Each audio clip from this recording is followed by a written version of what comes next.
നമസ്കാരം. വിചാരിച്ച പല വാർത്തകളും ചെയ്യുന്നതിന് മുമ്പ് അടുത്ത വാർത്ത കയറി വരികയാണ്. ഇന്ന് രാവിലെ ഷാഫി പറമ്പിലെ ഒരു വാർത്താ സമ്മേളനം നടത്തുന്നുണ്ട്. നേരിട്ട് ആക്രമിക്കുന്നത് സരിനെ തന്നെയാണ്. പേര് ചേർക്കാൻ 6 മാസം ഒരു സ്ഥലത്ത് സ്ഥിരതാമസക്കാരനാകണം എന്നുള്ളത് എത്രയോ കാലങ്ങളായിട്ട് അറിയാവുന്ന കാര്യമല്ല. അങ്ങനെ വരുമ്പോൾ മാത്രമല്ലേ അവിടെ റെസിഡൻസ് സർട്ടിഫിക്കറ്റ് കിട്ടുള്ളൂ. അദ്ദേഹം തന്നെ ചേലക്കരയിൽ ചെല്ലുമ്പോൾ അദ്ദേഹം അവിടെ പറയുന്നത് ഞാൻ ചേലക്കരക്കാരനാണ്, തിരുവല്ലാമലക്കാരനാണ്. അദ്ദേഹം ഈ അടുത്ത കാലം വരെ പറഞ്ഞുകൊണ്ടിരുന്നത് ഒറ്റപ്പാലക്കാരനാണ് എന്ന്. അദ്ദേഹം ഇവിടെ വന്നുകൊണ്ട് പാലക്കാടുകാരനാണ് എന്ന് പറയുന്ന തരത്തിലുള്ള ഒരു വികാരം അദ്ദേഹം ഉണ്ടാക്കാൻ ശ്രമിക്കുന്നു. ഇങ്ങനെയുള്ള ഒരു പരിധി വിട്ടുള്ള കാപട്യം അദ്ദേഹം ഒഴിവാക്കണമെന്നുള്ളതാണ് എനിക്ക് പറയാനുള്ളത്. കേരളത്തിന്റെ പ്രതിപക്ഷ നേതാവിനെ അങ്ങനെ നിയമ നടപടി ചൂണ്ടിക്കാട്ടിക്കൊണ്ട് പേടിപ്പിക്കാൻ കഴിയും എന്ന് നിങ്ങൾ ആരെങ്കിലും കരുതുന്നുണ്ട്? സരിൻ വോട്ട് ചേർത്ത് എങ്ങനെയാണ് എന്നുള്ളതാണ് ചോദ്യം. അതൊരു ചോദ്യമാണ്. ചോദ്യത്തിനുള്ള ഉത്തരം സരിൻ്റെ വീടുണ്ട് അവിടെ, സരിൻ അവിടെ താമസിക്കുന്നുണ്ട്, അതിൻ്റെ പേരിലാണ് വോട്ട് ചേർത്തിട്ടുള്ളത്. ഇങ്ങനൊരു ആരോപണം വരാൻ കാരണം കണ്ണാടിക്ക് അപ്പുറത്ത് നിന്നും അതുപോലെ മലമ്പുഴ പഞ്ചായത്തിൽ നിന്നൊക്കെ പാലക്കാട് നിയോജക മണ്ഡലത്തിൽ കോൺഗ്രസ് വളരെ കൃത്യമായിട്ട് വോട്ട് ചേർത്തു എന്നുള്ള ഒരു വാർത്ത പുറത്തു വരികയാണ്. അത് ഇന്ന് അതുമായി ബന്ധപ്പെട്ടുള്ള അന്വേഷണത്തിൻ്റെ പ്രാഥമിക ഘട്ടം ആരംഭിക്കുകയാണ്.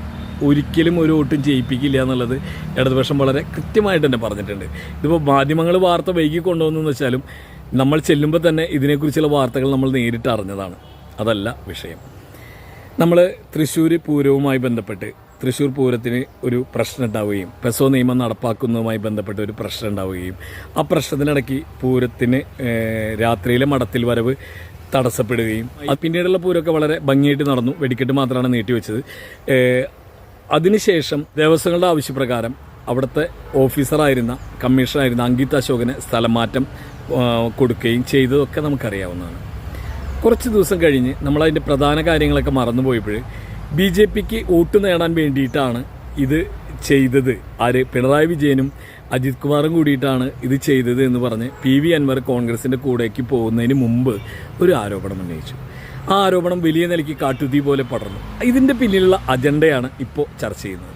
നമുക്കറിയാം, ഇടതുപക്ഷമാണ് BJP സംഘപരിവാർ സംഘടനകളെ എതിർക്കാനായിട്ട് മുന്നിൽ നിൽക്കുന്നത്.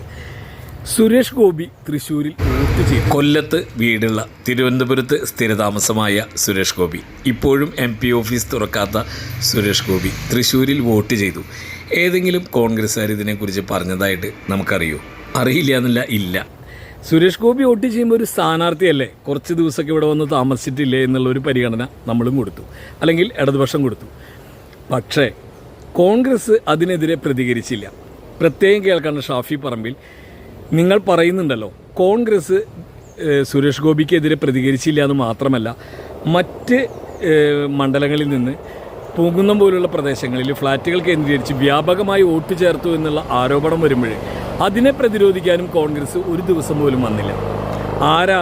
ആരുടെ കൂടെയാണ് നിൽക്കുന്നത് എന്ന് മനസ്സിലാവാനായിട്ടാണ് ഇത് പറഞ്ഞത്. ഇനി പാലക്കാട് വിഷയം ജനങ്ങൾക്ക് വളരെ വ്യക്തമായിട്ട് അറിയാം. അതിനുള്ള പ്രതിരോധ പ്രവർത്തനങ്ങൾ കൃത്യമായിട്ടുണ്ട്.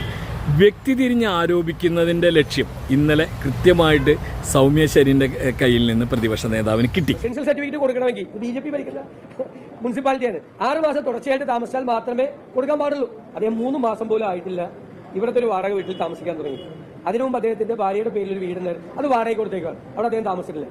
ഒരു പക്ഷേ പ്രതിപക്ഷ നേതാവ് ധരിച്ചു വെച്ചത് അതാണ് എൻ്റെ വീട് എന്നും അവിടെ ഞാൻ താമസം തുടങ്ങിയിട്ട് 2 മാസമോ 3 മാസമേ ആയിട്ടുള്ളൂ എന്നുള്ളതുമാണെങ്കിൽ ഇവിടെ ഞാൻ താമസിച്ചിരുന്ന കാലയളവ് എത്രയാണെന്ന് അദ്ദേഹത്തിന് വന്ന് ബോധ്യപ്പെടുകയോ അല്ലെങ്കിൽ ചോദിച്ചറിഞ്ഞ് ബോധ്യപ്പെടുകയോ ഒക്കെ ചെയ്യാം. 2018 ഈ കാണുന്ന വീട് ഞാൻ വാങ്ങുന്നത്. ഞാൻ എൻ്റെ പേർക്ക് വാങ്ങിയ ആദ്യത്തെ പ്രോപ്പർട്ടിയും ഒരേ ഒരു പ്രോപ്പർട്ടിയും എനിക്കുള്ള ആകെ ഉള്ള ഒരു സമ്പാദ്യം എന്ന് പറയുന്നത് ഈ കാടാങ്കോടുള്ള ഈ വീടാണ്. പാലക്കാട് ബൈ ഇലക്ഷൻ വരുന്നു, എൻ്റെ ഭർത്താവ് വന്ന് ഇവിടെ ഇങ്ങനെ കാൻഡിഡേറ്റ് ആവും എന്നൊക്കെയുള്ള അല്ലെങ്കിൽ അങ്ങനെയൊക്കെ ഊഹിച്ചിട്ട് ആരും വീട് വാങ്ങില്ലല്ലോ. ഇനി പ്രതിപക്ഷ നേതാവിന് കിട്ടിയെന്ന് പറയുമ്പോൾ പ്രതിപക്ഷ നേതാവിനോട് അങ്ങനെയൊന്നും പറയാൻ പാടില്ല എന്ന് പറഞ്ഞാൽ പിന്നെ എങ്ങനെയാണ് പറയേണ്ടത്? KPCC പ്രസിഡന്റ് പ്രതിപക്ഷ നേതാവിനോട് പറഞ്ഞ പോലെയാണ് പറയേണ്ടത് എന്നായിരിക്കും നിങ്ങൾ പറയുന്നുണ്ടാവുക. അതെ, അറിയും വേണം, മനസ്സിലാക്കുകയും വേണം ഈ യാഥാർത്ഥ്യം എന്താണെന്ന്. അതിപ്പോൾ ഇന്നല്ലെങ്കിൽ നാളെ മനസ്സിലാക്കുക തന്നെ ചെയ്യും, അതിലൊരു സംശയമില്ല. സാധാരണ ജനങ്ങളാണ് കണ്ടത് തിരിച്ചറിയേണ്ടതുണ്ട്. നേതാവിന്റെ അന്ത്യാഭിലാഷം നടത്തിക്കൊടുത്ത പ്രവർത്തകർ താൻ മരിച്ചാൽ തന്റെ മൃതദേഹം യൂത്ത് കോൺഗ്രസ് സംസ്ഥാന പ്രസിഡന്റ് ഷാഫി പറമ്പിലിനെയും കോൺഗ്രസ് നേതാവായ CP മുഹമ്മദിനെയും കാണിക്കരുത് എന്നായിരുന്നു ഇന്നലെ അന്തരിച്ച പാലക്കാട് DCC വൈസ് പ്രസിഡന്റും പട്ടാമ്പി നഗരസഭയുടെ മുൻ ചെയർമാനുമായ KSBA തങ്ങളുടെ അന്ത്യാഭിലാഷം തങ്ങൾ മരിക്കുന്നതിന് മുമ്പ് അടുത്ത പാർട്ടി പ്രവർത്തകരോടും ബന്ധുക്കളോടും ആവശ്യപ്പെട്ടിരുന്നു. ഇത് കോൺഗ്രസ് പ്രവർത്തകർ അക്ഷരം പ്രതി അനുസരിക്കുകയായിരുന്നു. ഷാഫി പറമ്പിലും CP മുഹമ്മദും എത്തിയാൽ മൃതദേഹം കാണിക്കില്ല എന്ന വാശിയിലുമായിരുന്നു പ്രവർത്തകർ.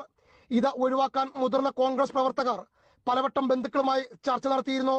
2 ദിവസം മുമ്പ് എറണാകുളത്തെ സ്വകാര്യ ആശുപത്രിയിൽ KSBA തങ്ങളെ കാണാൻ ഷാഫി പറമ്പിൽ എത്തിയിരുന്നു. എന്നാൽ ആശുപത്രിയിൽ ഉണ്ടായിരുന്ന ബന്ധുക്കൾ തങ്ങളെ കാണാൻ അനുവദിച്ചിരുന്നില്ല. തന്നെ രാഷ്ട്രീയമായി ഇല്ലാതാക്കാൻ ശ്രമിച്ച 2 വ്യക്തികളാണ് ഷാഫി പറമ്പിലും CP മുഹമ്മദും എന്നാണ് തങ്ങൾ അടുത്ത സുഹൃത്തുക്കളോട് പറഞ്ഞിരുന്നത്. ഷാഫി പറമ്പിലിന്റെ രാഷ്ട്രീയ ഗുരുനാഥൻ കൂടിയാണ് KSBA തങ്ങൾ. ഷാഫി പറമ്പിലിന്റെ രാഷ്ട്രീയ ഗുരുനാഥൻ കൂടിയാണ് KSBA തങ്ങൾ.